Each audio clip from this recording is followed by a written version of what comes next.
Kwa ndakorire nduka yakwa ibunje na yabunjitwo mabati makaingĩra thĩinĩ wa nduka.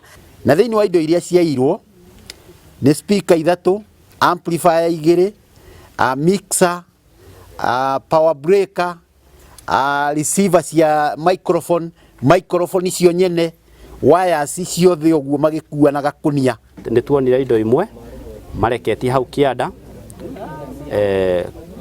rĩu hau Kidong, na ũmũthĩ nĩ ndona kĩndũ kĩngĩ, nĩ ndona radio, nĩ ndona kahiũ.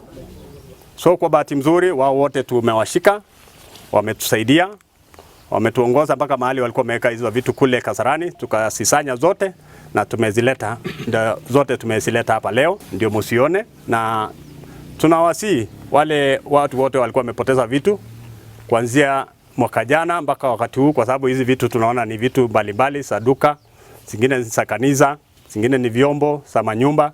So tunaomba yule mtu yeyote ambaye amepoteza vitu zake ajitokeze, akuja atambue, ndio tuweze kuwastaki na hayo mashtaka mbalimbali.